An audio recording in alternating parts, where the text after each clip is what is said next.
사도행전 15장 12절에서 29절 말씀. 온 무리가 가만히 있어 바나바와 바울이 하나님께서 자기들로 말미암아 이방인 중에서 행하신 표적과 기사에 관하여 말하는 것을 듣더니 말을 마침에 야고보가 대답하여 이르되, 형제들아, 내 말을 들으라. 하나님이 처음으로 이방인 중에서 자기 이름을 위할 백성을 취하시려고 그들을 돌보신 것을 시므온이 말하였으니 선지자들의 말씀이 이와 일치하도다. 기록된 바, 이후에 내가 돌아와서 다윗의 무너진 장막을 다시 지으며 또 그 허물어진 것을 다시 지어 일으키리니 이는 그 남은 사람들과 내 이름으로 일컬음을 받는 모든 이방인들로 주를 찾게 하려 함이라 하셨으니 즉 예로부터 이것을 알게 하시는 주의 말씀이라 함과 같으니라. 그러므로 내 의견에는 이방인 중에서 하나님께로 돌아오는 자들을 괴롭게 하지 말고 다만 우상의 더러운 것과 음행과 목매어 죽인 것과 피를 멀리하라고 편지하는 것이 옳으니 이는 예로부터 각 성에서 모세를 전하는 자가 있어 안식일마다 회당에서 그 글을 읽음이라 하더라. 이에 사도와 장로와 온 교회가 그 중에서 사람들을 택하여 바울과 바나바와 함께 안디옥으로 보내기를 결정하니 곧 형제 중에 인도자인 바사바라 하는 유다와 실라더라. 그 편에 편지를 붙여 이르되, 사도와 장로된 형제들은 안디옥과 수리아와 길리기아에 있는 이방인 형제들에게 문안하노라. 들은즉 우리 가운데서 어떤 사람들이 우리의 지시도 없이 나가서 말로 너희를 괴롭게 하고 마음을 혼란하게 한다 하기로 사람을 택하여 우리 주 예수 그리스도의 이름을 위하여 생명을 아끼지 아니하는 자인 우리가 사랑하는 바나바와 바울과 함께 너희에게 보내기를 만장일치로 결정하였노라. 그리하여 유다와 실라를 보내니 그들도 이 일을 말로 전하리라. 성령과 우리는 이 요긴한 것들 외에는 아무 짐도 너희에게 지우지 아니하는 것이 옳은 줄 알았노니 우상의 제물과 피와 목매어 죽인 것과 음행을 멀리할지니라. 이에 스스로 삼가면 잘 되리라. 평안함을 원하노라 하였더라. 아멘.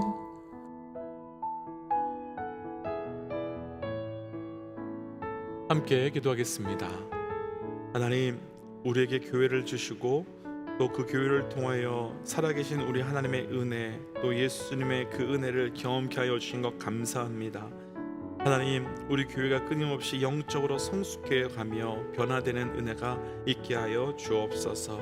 이 모든 말씀 예수님 이름으로 기도하였습니다. 아멘. 할렐루야. 우리에게 예수 그리스도의 몸된 교회를 허락하시고 그 교회를 통해서 우리 하나님의 역사를 함께 경험하여 나아갈 수 있도록 교회의 은혜를 주신 우리 하나님의 이름을 높이 찬양합니다. 오늘 우리가 함께 나눌 말씀의 제목은 변화된 교회, 변화된 교회라고 하는 말씀의 제목입니다. 우리 믿음의 동역자들께서는 섬기시는 교회가 어떤 교회가 되기를 소망하고 계시는지요? 저는 교회를 섬기는 목사로서 가장 큰 꿈과 소망은 말씀 그대로의 교회로 영적인 변화가 끊임없이 일어나는 교회, 그런 꿈이 있습니다. 그런데 아마도 이런 꿈은 저 같은 작은 목사의 꿈만 아니라 예수님의 꿈이었을 것 같습니다. 그러나 우리가 부인하지 않을 수 없는 것은 교회의 변화가 결코 쉽지 않다는 것입니다. 교회의 변화가 결코 쉽게 일어나지 않는다는 것입니다. 오늘 말씀에는 결코 변하지 않을 것 같은 예루살렘 교회에 놀랍도록 변화가 시작됩니다. 예루살렘 교회는 공식적으로는 가장 첫 번째 교회이지요. 그러나 이미 사도행전 초반에서 우리가 이미 본 것처럼 예루살렘 교회는 예수님의 지상 명령, 다시 말하면 땅끝까지 이르러 증인이 되라는 말씀 앞에서도 순종하지 않고 변화하지 않았던 교회였습니다. 그러나 오늘 말씀에서 결코 변하지 않을 것 같았던 예루살렘 교회가 이방인들에게 복음을 증거하자며 새로운 영적 변화가 시작됩니다.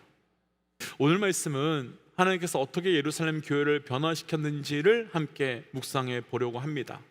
그러나 오늘 말씀을 비단 교회에만 적용하지 말고 우리 가정, 우리 직장, 그리고 우리 삶에도 동일하게 적용함으로써 하나님께서 예루살렘 교회를 변화시킨 그 방법, 그 영적 원리가 우리 교회, 우리 가정, 우리 직장, 그리고 무엇보다도 우리 자신의 삶도 변화시킬 수 있는 영적 은혜가 우리에게 경험되어 나가시기를 주의 이름으로 도전합니다.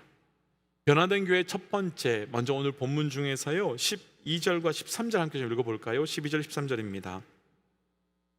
온 무리가 가만히 있어 바나바와 바울이 하나님께서 자기들로 말미암아 이방인 중에서 행하신 표적과 기사에 관하여 말하는 것을 듣더니 말을 마침에 야고보가 대답하여 이르되 형제들아 내 말을 들으라. 아멘.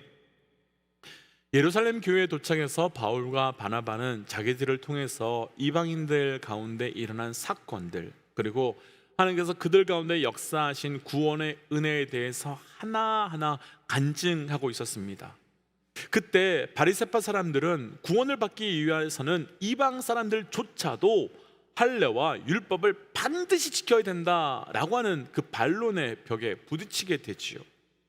지금 바울에게요, 이방인들이지만 그들도 구원을 받기 위해서는 율법과 할례를 받아야 한다라고 말하는 이 바리새인들은 어떤 바리새인들이었습니까?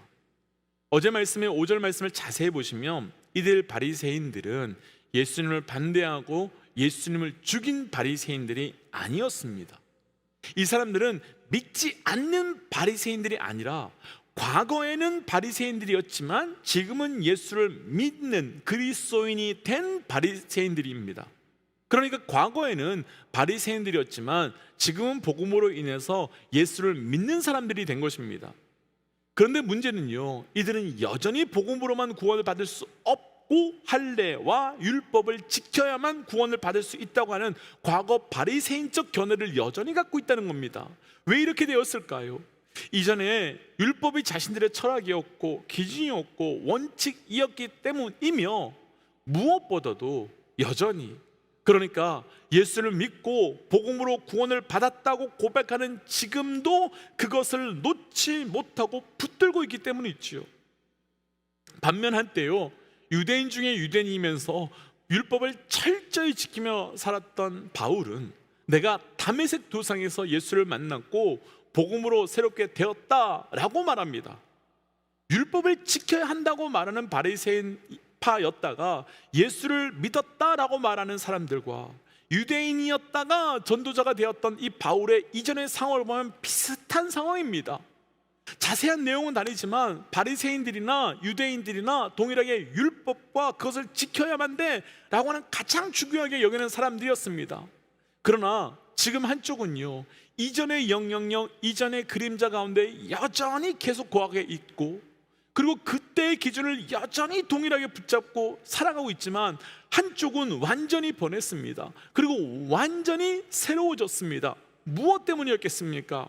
많은 여러 가지 차이가 있겠지만 가장 본질적인 차이는 나의 율법을 여전히 붙들고 있는가, 아니면 나의 율법을 포기하고 복음을 붙들었는가에 대한 것이지요.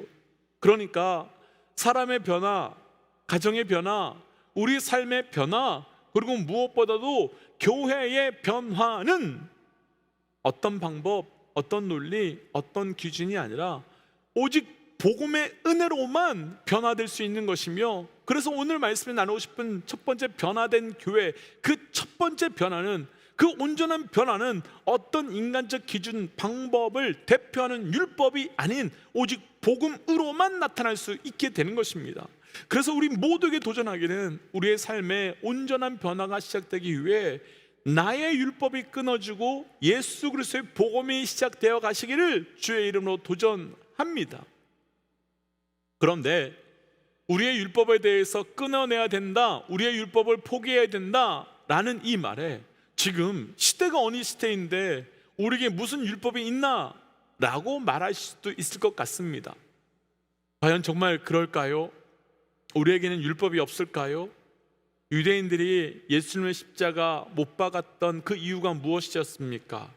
예수님이 자신들의 율법과 맞지 않았기 때문에, 그들에게 율법은 수백 년 수천 년 동안 믿고 지켜온 삶의 원칙과 기준과 철학과 방향으로 진리 그 자체이면서 동시에 그들의 자존심이었는데, 예수님께서 그 율법을 폐하러 왔다라고 말하니까 예수님을 죽이고 대신에 자신의 율법을 지키려 한 것입니다.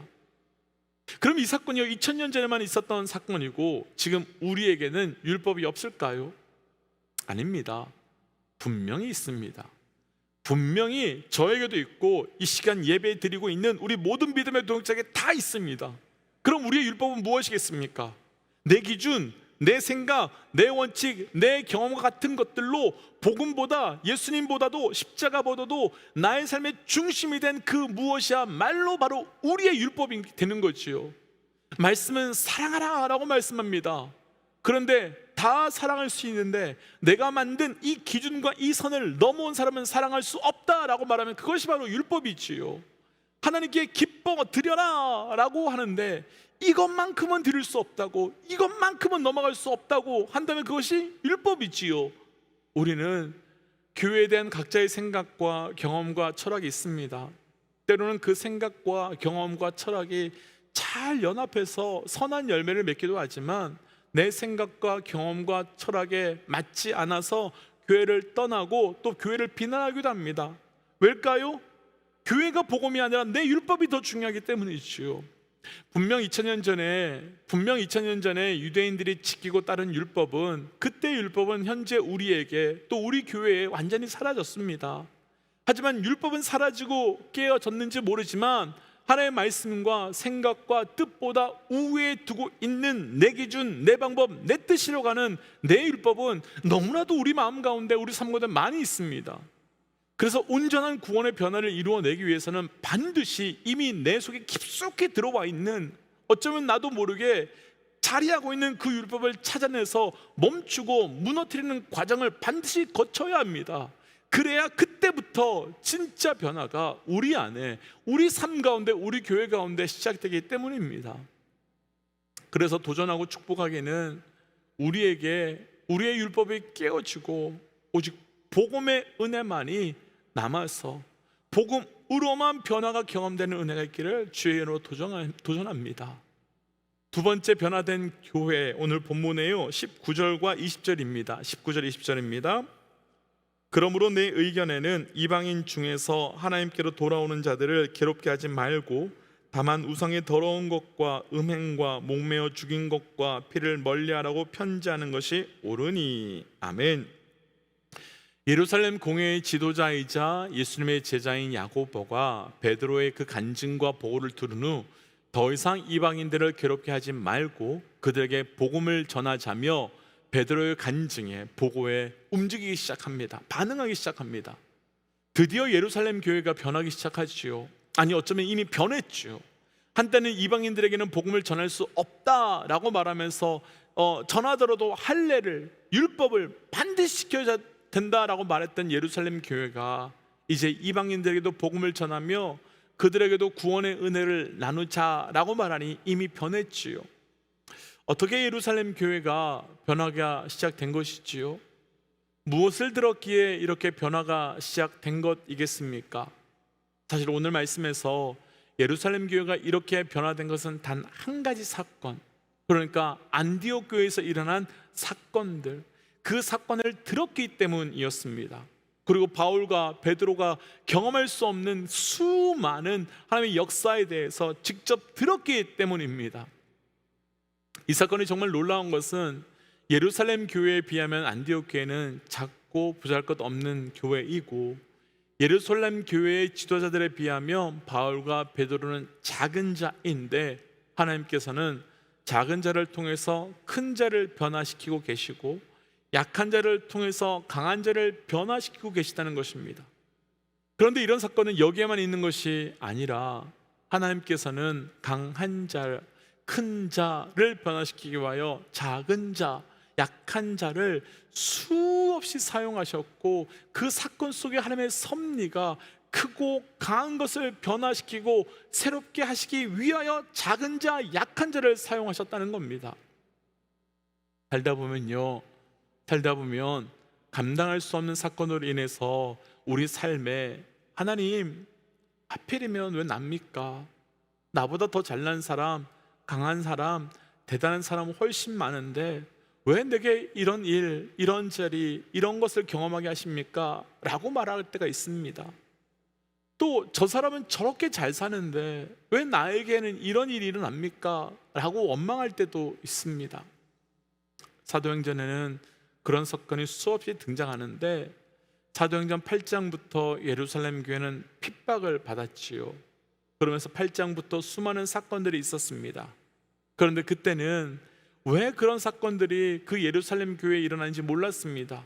왜 핍박을 받았는지, 왜 순교를 당했는지, 왜 베드로가 에디오피아 내시를 만나는 사건이 있었고, 왜 환상 중에 이상한 음식을 보고 베드로가 고넬료 집에 가서 그들을 변화시키고 세례를 주었는지, 또 왜 사울이 눈멀게 하시고 돌에 맞는 사건들을 주었는지 전혀 몰랐습니다. 아니, 모르는 정도가 아니라 이해가 되지 않았지요.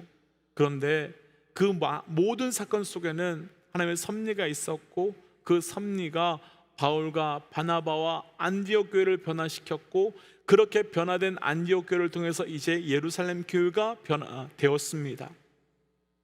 그리고 무엇보다도 그 변화의 사건들이 이어져 바로 우리까지도 변화시키게 되었습니다. 우리가 좀 불편하지만 기억하고 인정해야 될 것이 있습니다. 아무리 힘들고 고통스러운 사건이라 하더라도 사건 속에 하나님의 뜻을 발견하면 그 사건은 하나님의 섭리가 되고 그 섭리가 변화의 역사로 이어지게 된다는 것입니다.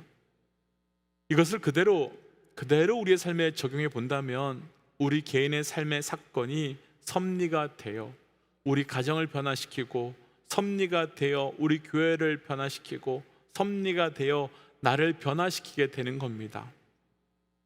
그렇다면 오늘 말씀에서 나누고 싶은 변화된 교회 두 번째는 사건이 아니라 섭리로 살아가는 교회, 사건이 아니라 섭리로 살아가는 공동체, 사건이 아니라 섭리로 반응하는 우리가 될 때 그 변화가 시작되는 것이지요. 사랑하는 믿음의 육체 여러분, 정말 어려우시겠지만 사건을 뛰어넘어서 섭리를 보셔야 됩니다. 사건으로 반응하는 것이 아니라 섭리로 반응하셔야 됩니다. 그때 우리의 삶은 깨어짐과 상처의 자리가 변화와 새로움의 자리로 바뀌게 될 것입니다. 그래서 오늘 말씀을 기억하며 하나님, 우리의 변화를 막는 우리의 율법을 사라지게 하시고 철저히 은혜의 복음으로만 걸어가게 하여 주옵소서. 그래서 모든 일 가운데 있는 주의 놀라운 섭리를 볼 수 있는 영적 은혜를 더하여 주옵소서라고 함께 기도하도록 하겠습니다. 함께 기도할까요? 기도하지요. 하나님, 하나님께서 오늘 우리에게 주셨던 말씀을 온전히 바라보길 원합니다. 하나님, 우리 삶 가운데 있는 그 율법을 깨뜨려 주시고 하나님의 율법을 뛰어넘은 주께서 허락하신 놀라운 은혜가 무엇인지 알아가는 자 되기를 원합니다.